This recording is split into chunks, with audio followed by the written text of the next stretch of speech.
What's up, fellas? In today's video, we're going to be taking a look at some Kristaps Porzingis trade stuff, which might seem a little bit odd to some of you guys, but there have been some reports that the Mavs are potentially looking into moving Porzingis, or at least exploring their options in a potential trade for their big guy. So we're going to be talking about kind of some general stuff here. This isn't a specific trade machine. We're not going through like exact deals, but just some concepts and things that Dallas could take a look at and why it could potentially be really, really difficult for them to actually make a move here. But really quickly before we get started, if you enjoy content like this, then consider subscribing. I upload twice a day, every single day on this channel, so it's most consistent NBA content on YouTube. You can also leave a like rating on the video as well if you're enjoying it, and if you want to check me out at various socials at the bottom of the screen, they're in a link tree down in the description below. Twitter, Instagram, anything is there if you guys want to go check that out. With those things said, let's go ahead and begin by talking about some Porzingis rumors. So the concept here around potentially trading Kristaps Porzingis is that they made this aggressive move to go get him a few years ago, and for some people, it's already clear that it was a mistake, and that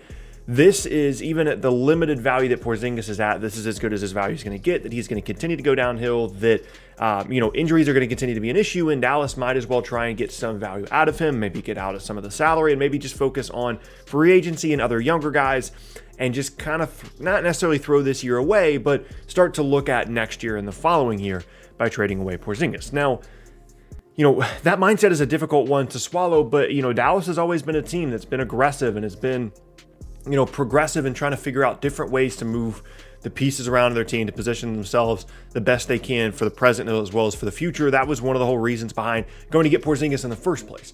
So let's assume that that's the mindset, that they're thinking, maybe it makes sense to move Porzingis. Well, where would they be looking? I think there's three potential scenarios here in varying, degrees of likelihood here, but essentially these are just concepts. Like, where would you even begin to look if you're Dallas? The first one that I think is really, really interesting is Chicago. Chicago is in a situation where Zach LaVine is like really, really good. I mean, Zach LaVine is incredible. He's an all-star level guy. He's, he's young, but not as young as some of the other pieces on the roster. I've already talked multiple times about how I don't think the fit is great there between him and Coby White and some of the other guys. And I think Chicago can be a good team this year. And the possibility exists that maybe they would want to, trade in some of the younger guys to go and get someone that's a little bit more proven. And maybe Kristaps Porzingis is a guy for them that they would potentially like. Here's the overall concept of Porzingis to the Bulls. Porzingis and Josh Richardson in exchange for Coby White, Wendell Carter Jr., Otto Porter Jr., and some other stuff. But that's the core of it. And then you can do, picks on either side if you want to, or other young players if you want to, because, people evaluate, different players very differently. But here's the mindset for Chicago. So Chicago is saying, you know what? Coby White, Wendell Carter Jr., those guys are good young players. We think they're going to be good, but I'm not confident that it's a great fit. So let's go out, and yes, there's some risk with Porzingis with the injury stuff, but let's go out and get two pieces that we know fit on the roster. We know that the ideal version of Porzingis, the healthy version of Porzingis, is a guy that can protect the rim, is a guy that can space the floor, is not going to get in the way of Zach LaVine. We also know that Josh Richardson can be a two guard that can defend and can shoot. He can be a good two-way player, and in contrast to someone like Coby White, fits significantly better alongside that Zach LaVine. That's the mindset there. And for Dallas, again, you're kind of kicking the rock down the road a little bit here.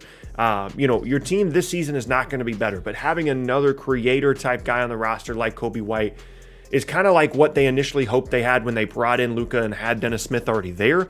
But Coby White, I think, is a good young player. Wendell Carter Jr. can kind of be the ideal version of what Dallas needs as a big guy down the road, although he hasn't necessarily shown that potential to this point. And then Otto Porter Jr. is a big expiring contract that helps them some this year on the wing, but ultimately helps them get out of some money here. And the benefit here is twofold. I think you can certainly make the argument that they're not getting enough value in return for Richardson and Porzingis in terms of the players, especially if you don't love Coby White or Wendell Carter Jr., which is why I think maybe there'd be more value here provided from Chicago. That's why I kind of left the door open on these five players being the core and then stuff. But the other benefit here for Dallas that is really, really interesting is they're remarkably close to two full max cap space slots for 2021 if they make this move. If they dump the Porzingis thing, they get the Otto Porter expiring, then all of a sudden you're going into the 2021 offseason with Luka, Coby White, Wendell Carter Jr., some other guys, Jalen Brunson, maybe you're a big Josh Green guy.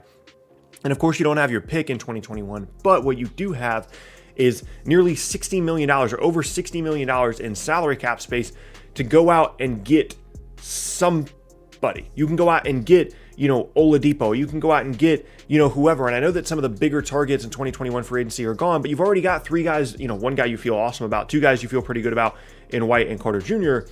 And then all you have to do is fill in 2 other slots, and you're a really, really good team. And you're not continually counting on Kristaps Porzingis to get healthy to make all these things work. So in contrast to having Porzingis and a max, you would have Luka, Kobe White, Wendell Carter Jr., and basically 2 max slots. That would be the trade-off here.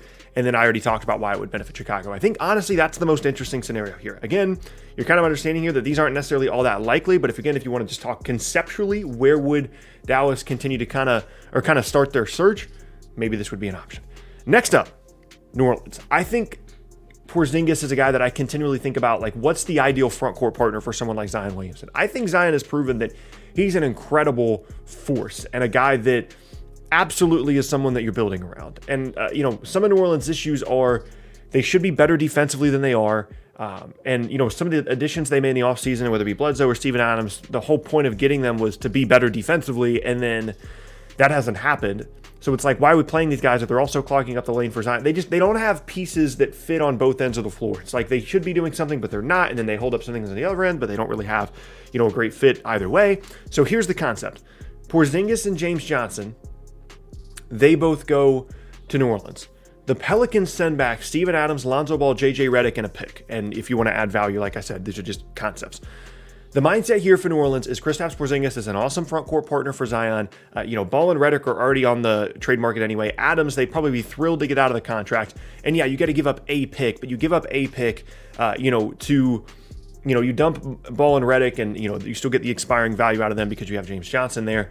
And then you get Porzingis, who is about as ideal of a fit as you can get alongside Zion, assuming that he gets back to form defensively and can be at least okay defensive center and can space the floor in the offensive end, has all this skill, and you can run Zion at the floor with Porzingis being there as well. And again, the key there is that Porzingis is still a good rim protector ideally, and that's a really good fit for Zion. Meanwhile, for Dallas, you get a real center in Steven Adams, which I think you could argue on Dallas's roster they need more than the floor spacing that Porzingis provides.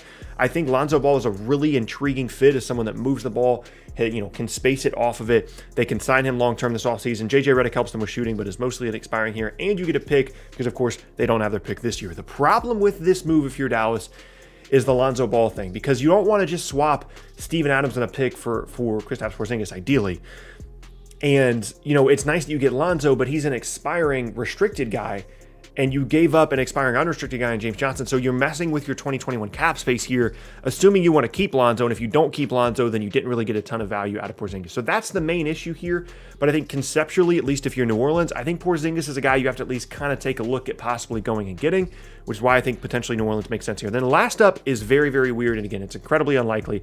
But what about Minnesota and Karl Anthony Towns? Obviously, Minnesota's going through a lot of stuff right now. That they have a new coach. Their GM could potentially be changing spots by the end of the year. Karl Anthony Towns has had an incredibly difficult last, handful of months or last year or so. Has had some injury issues as well. Now D'Angelo Russell is out for a couple of weeks, and you're looking at the situation. You're thinking, how does this get better for Minnesota while Karl Anthony Towns is still there? It's such a long road back for them that maybe they look at it and say, let's get Porzingis. There's a lot of potential there if he's healthy. Let's get Porzingis and a lot of stuff, young guys, picks, whatever. And it sucks, but let's dump Karl Anthony Towns and let's kind of move forward from there. And you can always flip Porzingis again down the road as well. And again, it doesn't work super well, but again, conceptually, maybe it's something they halfway consider. You get Porzingis, who's a high potential young guy, and all this other stuff, because Dallas would have to include a lot of other stuff, in my opinion, to get him. And then you dump Karl Anthony Towns. For Dallas, yes, defense is going to continue to be an issue for this group, especially if you're giving up significant stuff outside of Porzingis. Maybe it isn't even the smartest move in the world, but what I do know is that would be such an unstoppable offensive duo, even more so than what we thought Porzingis and Luka would be. Karl Anthony Towns and Luka together would be just, like I said, unstoppable. I mean, the ability for Cat to score on the block that Porzingis doesn't have, to punish mismatches so you can't switch as much. The outside shooting is probably the best big man shooter in the entire league. That would be such an awesome fit for Dallas, and that's kind of where this concept is. So as you kind of look at these, it's like, okay, Porzingis in Chicago makes a lot of sense. Maybe it doesn't make a ton of sense for Dallas to make that move. Porzingis in New Orleans makes a ton of sense for New Orleans. Maybe it doesn't make a ton of sense for Dallas to make that move. Karl Anthony Towns in Dallas is really, really exciting for Dallas, but maybe it doesn't make a ton of sense for Minnesota to make that move, which is why I didn't actually put trades on screen here. I didn't actually make this a trade machine because I think it's unlikely that Porzingis gets moved during the year, but if you wanted to kind of begin your search somewhere as a concept, I think each of these teams are worth taking a look at. Let me know down in the comment section below, who you guys think could potentially go after Porzingis, who the Dallas Mavericks should potentially be targeting. What should they do with this Porzingis situation as a whole if you're Dallas? And anybody that's a fan of any team, are you excited about going out and getting Porzingis? Are there any true Porzingis believers still out there among other fan bases? I'm interested to see what you guys have to say down in the comment section below. But that is going to be the end of the first video of the day, and I thank you all very much for watching. Once again, my name is Tucker. If you missed any of my previous videos, then be sure to check out the boxes on screen. Hope you guys have a fantastic rest of your day, and I will see you all next time.